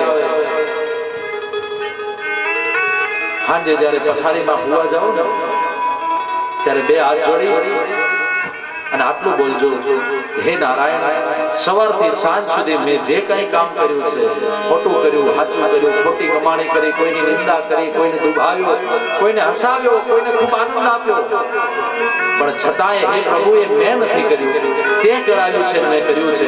માટે એ બધું જ સાચું કે ખોટું હું તારા ચરણમાં અર્પિત કરું છું. એ મારું નથી. પણ આપણે કરીએ છીએ શું? જ્યારે સારું થાય ત્યારે તો આપણે એમ કહીએ કે મેં કર્યું છે, અને જ્યારે ખોટું થાય ત્યારે આપણે એમ કહીએ કે હવે તો ભગવાનની ઈચ્છા જેવું થયું તેવું. આપણે તો સારું કરવાની ઈચ્છા કરતા હતા, પણ હવે ભગવાનની જેવી ઈચ્છા હોય એમ થયું. એટલે ત્યારે છે ભગવાન, કેમ તમે ભગવાન ઉપર મૂકી દીધું? તમે સારું કરો છો ત્યારે તમે કરો છો, તમે ખોટું કરો છો ત્યારે તમે ભગવાન ઉપર નાખો છો. એટલે આ ભાવ નહીં, આ ભાવ રાખો તો આ શ્લોક કઈ કામનો પણ નથી. તમે ચા બનાવો, ફોર એક્ઝામ્પલ, ઇન શોર્ટ, તમે ચાય બનાવો છો અને ચા બનાવતા બનાવતા બહુ સુંદર મજાની ચા બની ગઈ અને સામેલા વ્યક્તિ એમ કીધું કે આ બહુ બેસ્ટ ચા બની છે, તો તે અંદરથી એમ નહીં કહેવાનું કે હા મેં બનાવી છે. અંદરથી તો એમ કહેવાનું, ઠાકોરજીની કૃપા, મને એને આજ સુંદર મજાનો એક લાવો આપ્યો કે કોઈ કે મારી ચા વખાણે. તમે જે કામ કરો છો એ ભગવાને કરાવ્યું છે, આ ભાવથી કરશો અને ભગવાનના ચરણમાં અર્પિત કરશો તો બીજા દિવસથી ભગવાન તમને ઉઠાડશે તો ખરા, પણ ખોટું કરવામાં એ અચકવરાવશે અને બીજા દિવસથી તમે સારું કરતા થશો અને આમ કરતા કરતા કરતા તમારું જીવન દિવ્ય થશે. તમે ભગવાનના ધામ સુધી સુંદર મજાના પહોંચી શકશો. તમારું મૃત્યુ મહોત્સવ બનશે. બીજો શ્લોક છે, હૃદયમાદ્યમ સુલભમ સુદુર્લભમ લવમ સુકલ્પમ ગુરુ કર્ણધાર મયાનુકૂલેન નભસ્તે તુમાન ભવાભિન્ન તરેત આત્મઃ તુમાન ભવાભિન્ન તરેત આત્મઃ તુમાન ભવાભિન્ન તરેત. હૃદયમાદ્યમ સુલભમ સુદુર્લભમ. આ દેહ ભગવાને જે આપ્યો છે નર દેહ, એ બહુ દુર્લભ છે. ભગવાને માણસ બનાવ્યા છે ને, એ ભગવાનની બહુ મોટો ઉપકાર છે. માટે ભગવાને માણસ બનાવ્યા છે. હે પ્રભુ, તે મને આ શરીર આપ્યું છે. સુલેવ સુદુર્લભમ, એટલું દુર્લભ છે. નહીં તો કીડી મકોડો, હાથી, ગધેડું, ઘોડો, ઊંટ બનાવ્યા હોય, લોકો પાછળથી માર મારો, પાછું ઉપર વજન નાખો. પણ સારું છે, ભગવાને આપણા ઉપર કૃપા કરી આપણને મનુષ્ય બનાવ્યા છે. આપણું કેટલું કર્મ સારું છે કે ભગવાને આપણને માણસ બનાવ્યા છે. અને માણસ ત્યારે છે. પેલો નહીં એક ભાઈ ભિખારી પેલા શેઠની દુકાને ગયો તો કે શેઠજી પાણી પાવો ને, એટલે શેઠજીએ કઈ સાંભળ્યું નહીં. બોલે બીજી વાર શેઠજી પાણી પાવો ને, શેઠજી આમ જોયું કે આ તો ભિખારી છે. અરે શેઠજી પાણી પાવો ને, એટલે શેઠજી નો મગજ ગયો સાંભળ્યું નહીં, માણસ હાજર નથી. એટલે ઓલે કીધું શેઠજી પાણી પાવો ને, અરે યાર ક્યારનો તો કહું છું માણસ હાજર નથી. એટલે ઓલા ભિખારીએ ધીમે કરીને કહ્યું શેઠજી માણસ તો ભલે હાજર નથી, પણ થોડીક વાર તમે મારી તરસ બુજાવવા માટે ઘડીક વાર માણસ થઈ જાઓ ને, તમને શું વાંધો છે? એટલે સાહેબ માણસનું શરીર મળે તો માણસ નથી થવાતું, વૃત્તિઓથી માણસ થવાય છે. જો ભિખારી એમ કહેતો તમે ઘડીક વાર માણસ થઈ જાઓ, સાચી વાત છે. આપણે માણસ ના રૂપમાં છીએ, પણ માણસ થવામાં આપણને ઘણી બધો સમય લાગી જાય છે. આપણે આપણી જાતને ઘડવામાં બહુ મોટો ટાઈમ લગાવીએ છીએ. તો ભગવાને આપેલો આ દેહ કેટલો દુર્લભ છે. માટે કોઈ ગુરુના ચરણમાં જઈને એને તમારા હલેસા ચલાવવા માટે બેહાડી દેજો. કોઈ મહાપુરુષ, કોઈ સદગ્રંથ એને તમારો ગુરુ બનાવજો.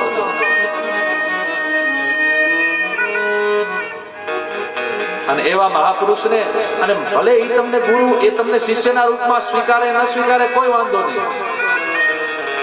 કે એની પાસે તમે કંઠી પહેરો કે નામ લ્યો ત્યારે તમે એવું નથી.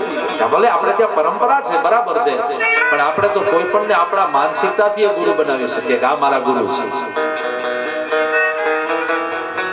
જેની પાસેથી લાઈફ જીવવાનો સારો આનંદ અને ઉત્સવ અને ઉમંગ મળતો હોય, સારો રાહ મળતો હોય, એ પણ તમારો ગુરુ છે. અને એવા ગુરુના ચરણમાં જો તમારો આ દેહ રૂપી નાવ એના હાથમાં હશે ને, એ હલેસા મારતો હશે, એ હલેસા હલાવતો હશે. લવમ સુકલ્પમ ગુરુ કર્ણધાર. લવ માને નાવ. એ નાવને ચલાવનારો કોણ છે? બોલે સદગુરુ. મયાનુકૂલેન નભસ્વતે રિતમ. આપણે આપણી અનુકૂળતાથી નહીં, ગુરુ જેમ ચલાવે એમ ચાલીએ. કારણ ક્યારે આ સમુદ્રની અંદર પવન આવશે, વાવાઝોડું આવશે, આપણી નાવ ઉલટી થઈ જશે. પણ જો કોઈ કર્ણધાર કુશળ હશે, કોઈ નાવિક ચલાવનારો બહુ બરાબર પાયલોટ હોશિયાર હશે, તો એ શું કરશે? તરત જ નાવને ઉલટી દિશામાં ફેરવી દેશે, જેથી કરી અને નાવ પલટી ન થઈ જાય. પણ એ ક્યારે કરે? જ્યારે એને ચલાવનારો હોશિયાર હોય ત્યારે. માટે આ નાવને ચલાવવા માટે કોઈ ગુરુને રાખજો, જે કર્ણધાર બની અને તમારી નાવને ચલાવશે. કુબાન ભવાબ્ધિમ નતરેત્સ આત્મા. અને ભાગવત કહે છે કે આવું જે નથી કરતા એ કોણ છે? સ આત્મા. એ પોતે પોતાના આત્માનો હત્યારો છે.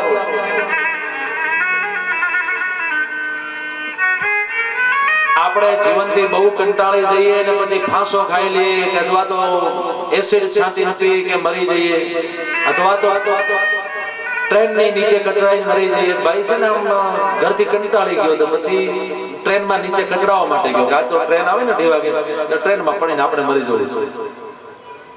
તો ટ્રેનના પાટાની બાજુ જઈને બેઠો, એટલે ત્યાંથી 2-4 મિત્રો નીકળ્યા, ભાઈઓ, યુવાનો. એટલે કહ્યું કેમ ભાઈ, અહીં ટ્રેનના પાટે આ 2:30 વાગે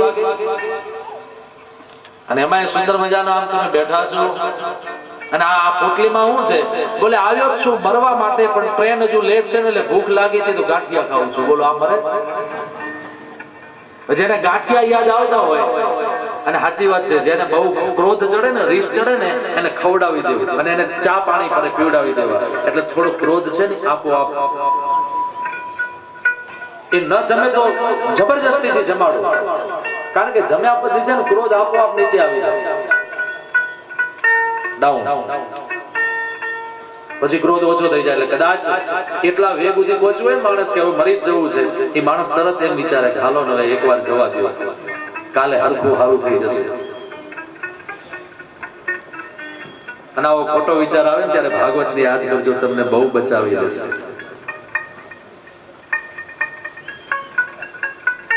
પુમાન ભવાબ્ધિમ ન તરેત્સ આત્મા, જે આત્મહત્યા કરે છે માણસને એમ કે હું અહીંથી આ બધાના વચ્ચેથી મરી જાઉં એટલે હું છૂટી જઈશ, પછી મારે કઈ જોવાનું નહીં, નહીં દેખવા નહીં દાજવા, એટલે હાલો મરી જાઓ.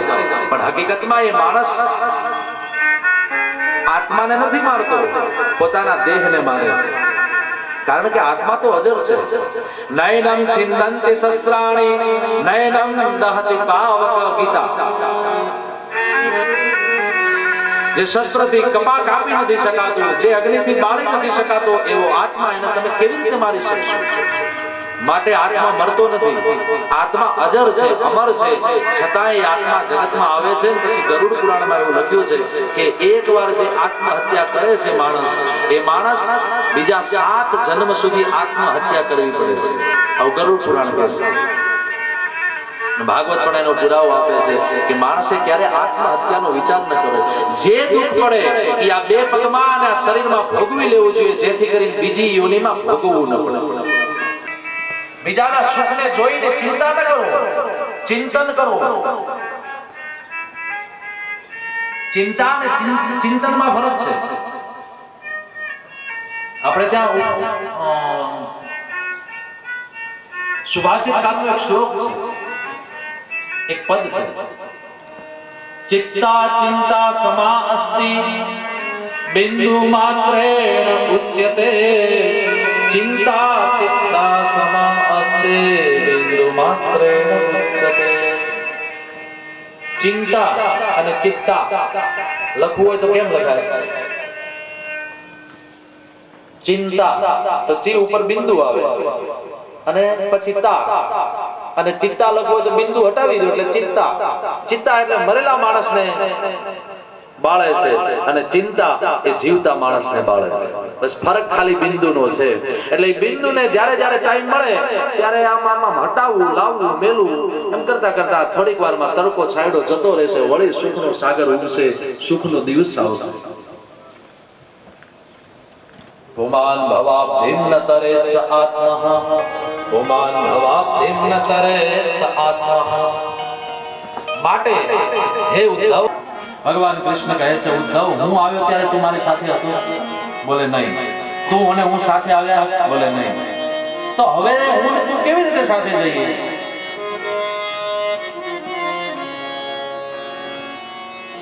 જે પરિવારમાં, જે ઘરમાં ભેગા થઈએ છીએ ને, કર્મના હિસાબને લઈને ભેગા થઈએ છીએ. બાકી આત્મા નથી કોઈનો બેટો, નથી કોઈનો બાપ, નથી કોઈની પત્ની, નથી કોઈનો પતિ. એ તો આ શરીરના ધર્મ છે. માટે હે ઉદ્ધવ, તમે જાણો છો, જ્ઞાની છો, તમે શું કામ આમ કરો છો? ભગવાનના ચરણમાં ધ્રુસકે ધ્રુસકે ઉદ્ધવ રડે છે. ભગવાન ઉદ્ધવને જ્ઞાનોપદેશ આપે છે. એકલા જવાના, એકલા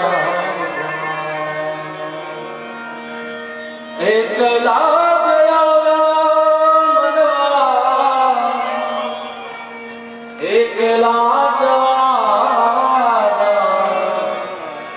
સાથી વિના, સંગે વિના, એકલા જવાના, એકલા જવાના, એકલા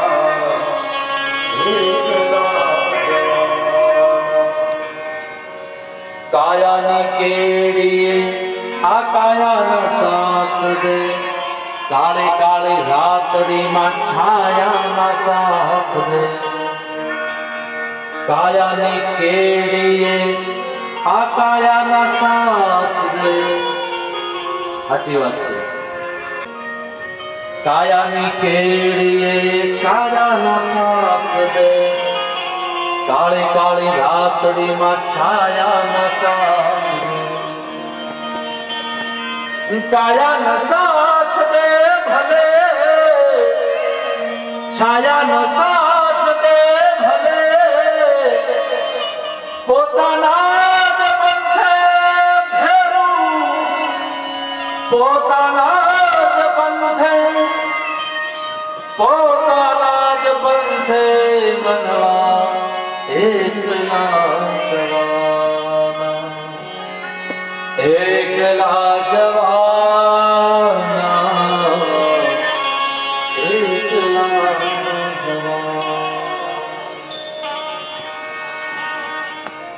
એકલા જવાના એકલા જવાના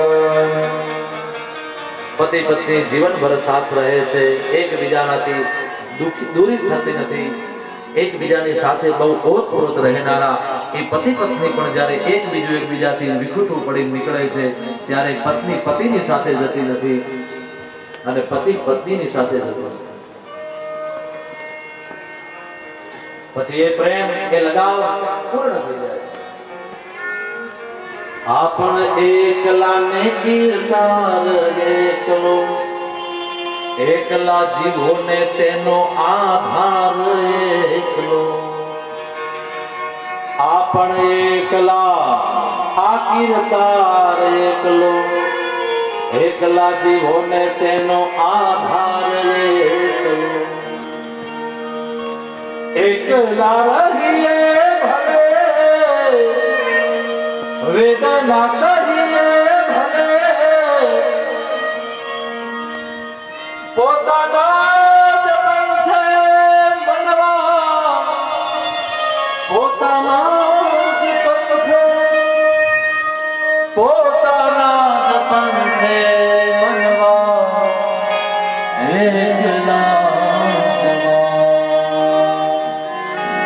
એકલા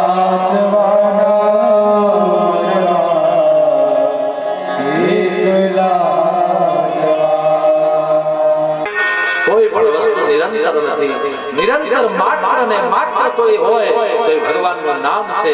જે તમારા બાપની મિલકત છે એમાં તમારો ભાઈ પણ તમારો ભાગ ન પડાવી શકે, તમારો પતિ પણ તમારો ભાગ ન પડાવી શકે, તમારી પત્ની પણ તમારો ભાગ ન પડાવી શકે. કારણ એ નિરંતર છે. જ્યારે તમે ઈચ્છો ત્યારે તમે એનું નામ લઈ શકો છો. માટે હે ઉદ્ધવ, લ્યો મારે આ ચરણની પાદુકાઓ, આ પાદુકાઓ લઈને તમે બદ્રિકાશ્રમમાં જઈ ઉત્તર દિશામાં બદ્રીનારાયણમાં જઈને મારું ભજન કરો. તમને અંતે મારું ધામ મળશે. ત્રેતાયુગમાં ભગવાન રામે ભરતને પાદુકાઓ આપી છે અને દ્વાપર યુગમાં ભગવાન કૃષ્ણએ ઉદ્ધવને પાદુકાઓ આપી છે. એટલે મને લાગે છે કે ઉદ્ધવ એ જ ભરતનો અવતાર છે અને ભરત એ જ ઉદ્ધવનો અવતાર છે. ઉદ્ધવજી બદ્રિકાશ્રમમાં આવ્યા છે, ભગવાનનું ભજન યજન કરે છે. આ બાજુ ભગવાન શ્રી કૃષ્ણ બધાને લઈ આવ્યા છે સોમનાથની પાવન ધરામાં. વ્રજવાસીઓને લઈ માત્ર છોડ્યા છે તો વયોવૃદ્ધ સ્ત્રીઓને અને વયોવૃદ્ધ પુરુષો, બાકી બધાને લઈ ભગવાન શ્રી કૃષ્ણ નાના બાળકોને પણ છોડ્યા છે, બાકી બધાને લઈને ભગવાન કૃષ્ણ આવે છે સોમનાથની ધરા ઉપર. ત્યાં આવ્યા પછી ભગવાનની કૃપાથી, ભગવાનની ઈચ્છાથી યાદવોની બુદ્ધિ વધારે બગડી. યાદવોએ મદિરાનું પાન કર્યું અને જ્યાં મદિરા પીધો ત્યાં તો બધાના મગજમાં ખોટા વિચારો આવ્યા. એકબીજા દારૂના નશામાં, મદિરાના નશામાં ગાળો દેવા માંડ્યા. ગાળો દેતા એવું ભયાનક રૌદ્ર રૂપ થયું કે એકબીજાને મારવા માંડ્યા અને મારતા એમ થયું કે હાવ મારી નાખી. એટલે ઓલી એરકા નામની વનસ્પતિ સામે નજર ગઈ. એકે તોડ્યું, બીજે તોડ્યું, એકબીજા કાપવા માંડ્યા. કાકાએ ભત્રીજાને માર્યો, ભત્રીજાએ કાકાએ, અને બાપે દીકરાને, દીકરે બાપને, ભાઈએ ભાઈને મારી નાખ્યા. અને આમ એકબીજાના હાથ કપાણા, કોઈના પેટ કપાણા, કોઈના પગ કપાણા, કોઈના માથા કપાણા અને આમ આખો યાદવ વંશ વિનાશ થઈ ગયો. બધા જ ત્યાં સમુદ્રના કિનારા ઉપર મૃત્યુને કાળના મુખમાં બધા જ હોમાઈ ગયા. ભગવાન કૃષ્ણ અને બલદાવજી દ્રષ્ટાના રૂપમાં જોઈ રહ્યા છે. ભગવાન કૃષ્ણ અને બલદાવજી બંને ઊભા છે.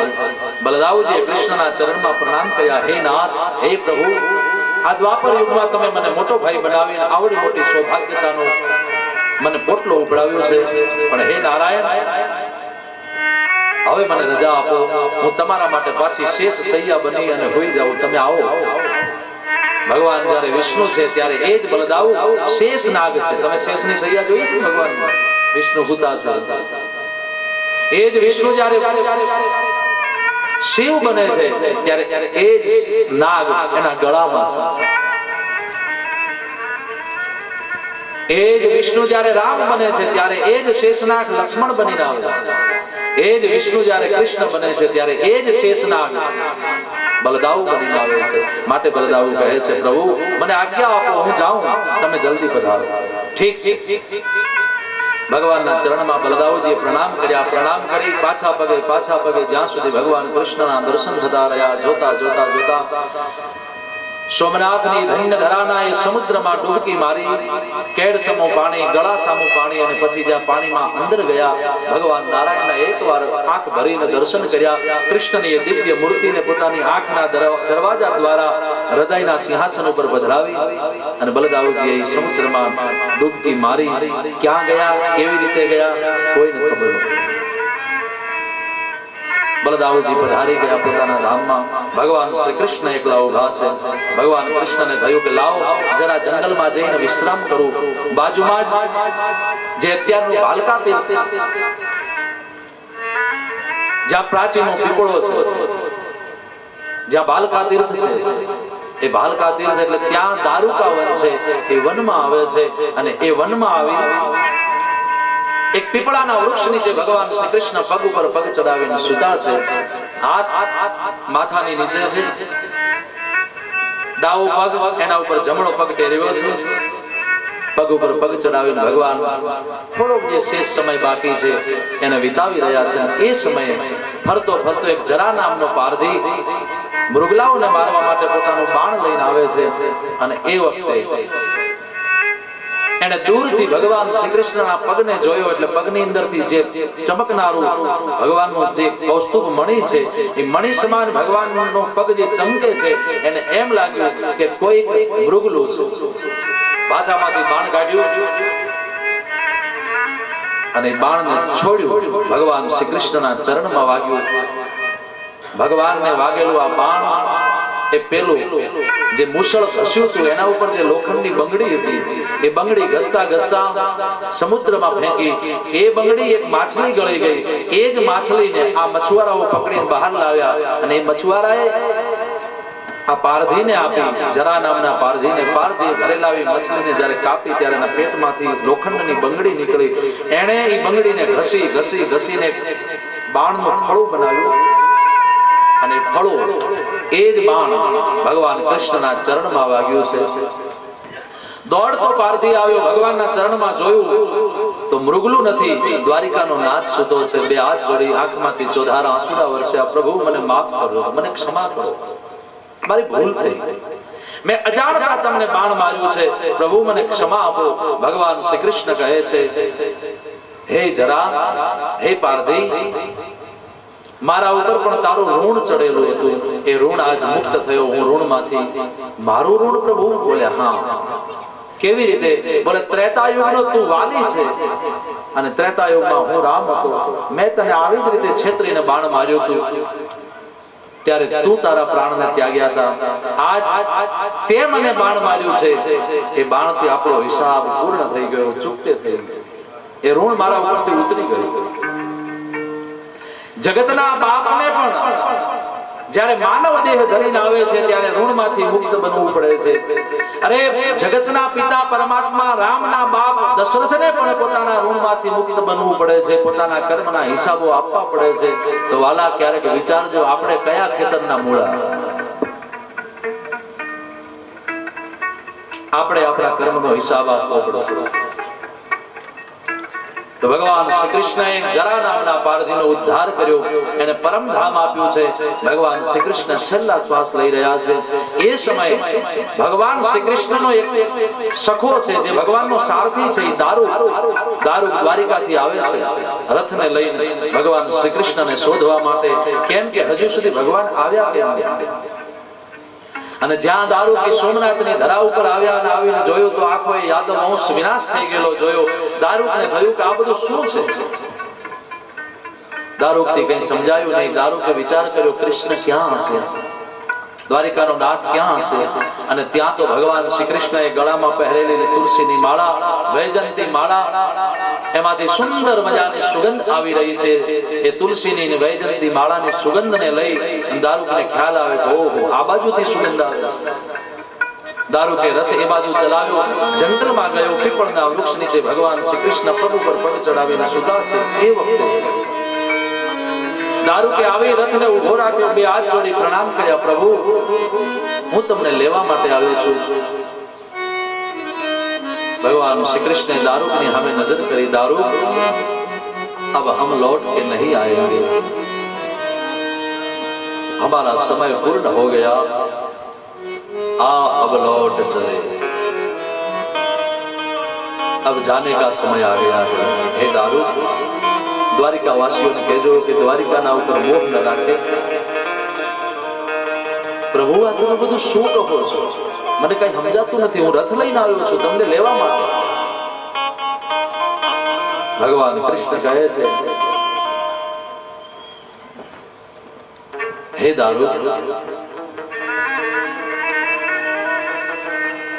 જે રથને તું લઈને આવ્યો છે એ રથ આપણો નથી.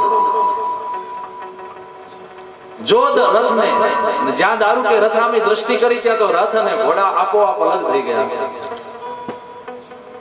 ઘોડા ધીમે ધીમે આકાશ માર્ગે નીકળી પડ્યા. ઘોડા ગયા, રથમાં પડેલા જે શસ્ત્રો, આયુધો, બાણ, ગદા આદિ આદિ હતું એ પણ આપોઆપ આકાશ માર્ગે નીકળી પડ્યું. દેખાતું બંધ થઈ ગયું. રથ પણ પોતાની રીતે આકાશ માર્ગે નીકળી પડ્યો. દારૂકે જોયું, પ્રભુ આ બધું શું છે? ભગવાન કૃષ્ણ કહે છે, હે દારૂક, મારે જવાનો સમય આવી ગયો. जहां से मैं आया था वहां मैं जा रहा हूं.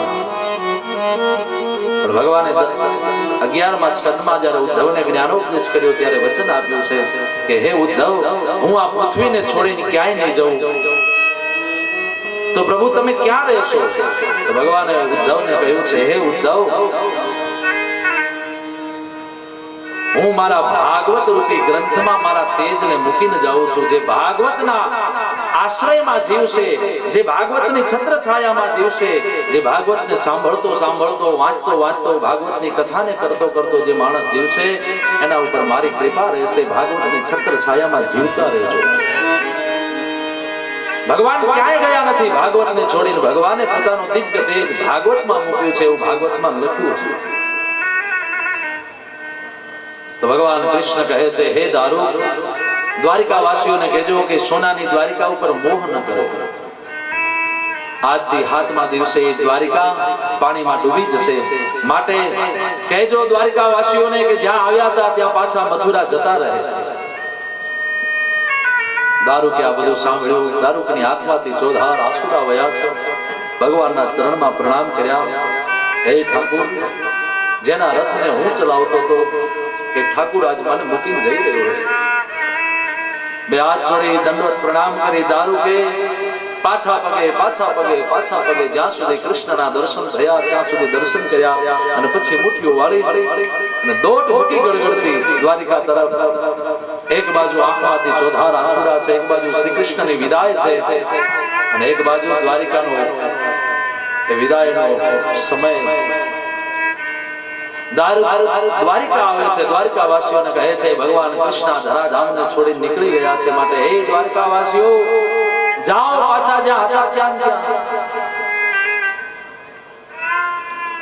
દ્વારિકા વાસીઓ તો નીકળી ગયા. આ બાજુ ભગવાન શ્રી કૃષ્ણ છેલ્લે પોતાના શ્વાસ લઈ રહ્યા છે, છેલ્લા પોતાના સમયને વિતાવી રહ્યા છે. ભગવાનને પુનઃ એકવાર એ વ્રજ યાદ આવ્યું, એ ગોપીઓ યાદ આવી, એ ગાયો યાદ આવી, એ યમુનાનો તટ યાદ આવ્યો, એ રાસ રમાડ્યો, એ રાસ યાદ આવ્યો, એ બામહરતા નાનકડા વાછરડાઓ યાદ આવ્યા અને ક્યારેક ક્યારેક ગોપીઓના છોકરાઓને ચૂંટલીઓ ભરીને જાગતા કર્યા હોય એ ગોપગણો યાદ આવ્યા ભગવાન કૃષ્ણને. એ માં વસુદેવ અને દેવકી નંદન યશોદાના ચરણોમાં માનો પ્રણામ કરી, મનોમન પ્રણામ કરી ભગવાન શ્રી કૃષ્ણએ અને જ્યારે વિદાય લેવાનો સમય આવ્યો ત્યારે ગાય રૂપી પૃથ્વી આવે છે. પૃથ્વીએ બે હાથ જોડી ભગવાન કૃષ્ણના ચરણમાં પ્રાર્થના કરી, હે નારાયણ, પાછા વળીને ક્યારે આવશો? 4,32,000 વર્ષનો આ કળિયુગ ને એના અંત સમયે પ્રભુ તમે આવશો તો આટલો સમય તમારા વિહોણું કેમ જશે? ભગવાન કહે છે, હે પૃથ્વી, મારા સંતો, મારા બ્રાહ્મણો, મારો વેદ, મારા પુરાણો, આ બધા જ દુષ્ટ આત્માઓને વધવા નહીં દે અને સજ્જન મહાપુરુષો તમારું રક્ષણ કરશે અને ત્યાં સુધી તો હું આવતો રહીશ. જ્યારે આ 4,32,000 વર્ષ પૂર્ણ થવાનો આરો હશે, સંધ્યા સમય હશે, એ વખતે હે પૃથ્વી હું પુનઃ પાછો કલયુગમાં કલ્કી નારાયણ તરીકે પ્રગટ થઈશ.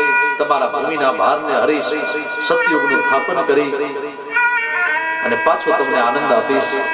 પૃથ્વીએ ભગવાનના ચરણમાં પ્રણામ કર્યા. પૃથ્વીએ વિદાય લીધી. ભગવાન શ્રી કૃષ્ણએ બધી જ લીલાનું સંવરણ કરી, બધી જ લીલાને પોતાના આત્મામાં વિલોપિત કરી. ભગવાન શ્રી કૃષ્ણ જે 2 હાથવાળા છે એ પીપળાના વૃક્ષ નીચે 4 હાથવાળા બન્યા. શંખ, ચક્ર, ગદા અને પદ્મ ધારણ કરેલા ભગવાન શ્રી કૃષ્ણ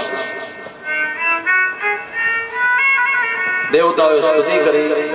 આકાશ માર્ગે દેવતાઓ સ્તુતિ કરી પોતાના ધામમાં ગયા. ભગવાન શ્રી કૃષ્ણ 2 હાથમાંથી 4 હાથવાળા બન્યા છે.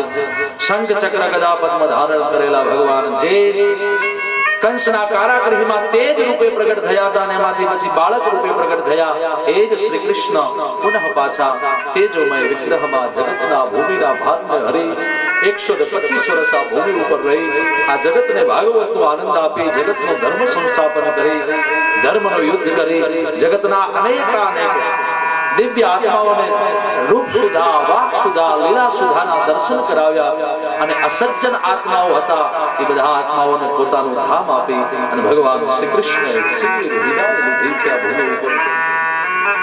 ભગવાન શ્રી કૃષ્ણ પોતાના ધામમાં પધારી ગયા. ભૂમિ ભગવાન વિહોણી થઈ.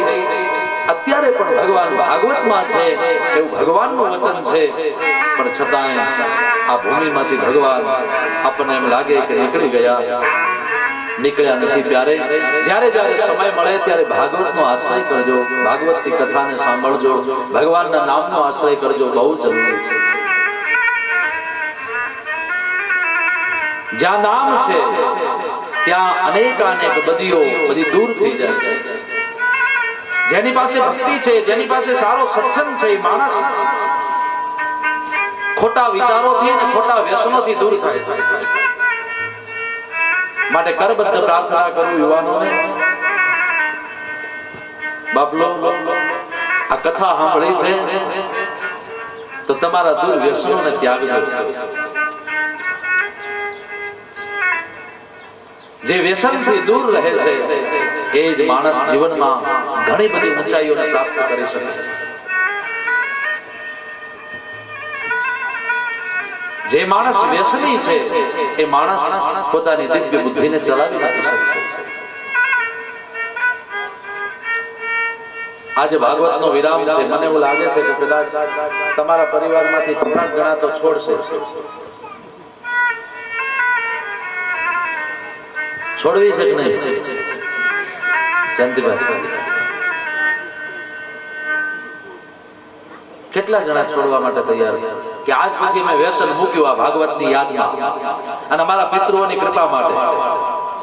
ઓવા રે ઓવા, લ્યો આંગળીઓ તો ઊંચી થઈ ભાઈ. 1 2 3 4. પ્રમુખ સાહેબ તમે આમાં છો એમ ને? થોડા સારું, લ્યો વાહ, બહુ સરસ. હા, પછી બીજા એ ભાઈ આ જોજો, ચહેરા તમે જોજો. જો આ ભાગવત તમને શક્તિ આપશે એટલે થોડી મક્કમતા રાખજો, થોડી હિંમત રાખજો. 2-4 મહિના નીકળી ગયા પછી તો તમે નીકળી ગયા સમજી લેજો. હા ભાઈ, કેમેરો જરા આમ બધાના જેટલા આંગળીઓ થાય છે બધા પકડી લો નામાં, એટલે કાલ ઉઠીને ફરી ન જાય. કેટલા હાથ ઊંચા કરો છો? ચલો ભાગવતજીના શરણમાં. અરે વાહ, અમારા મંજીરાબેન જો એ તમે તો મૂકો એમાં શું નવાઈ. અમારા મંજીરાવાળા ભાઈએ મૂકવા તૈયાર છે. જો આંગળી ઊંચી કરી તો તમારે તો તમારા હુંશ માટે કથા ગાઈ છે. તમે આવજો બધા વચમાં. કેટલા જણા છો? અહીં વચમાં આવો. એ હાલો યુવાનો આવો. ભાઈ વચમાં જેટલા આવે એટલા આપણે મૂક્યા એટલે પછી બધાના લઈ લઈએ ચિત્રો.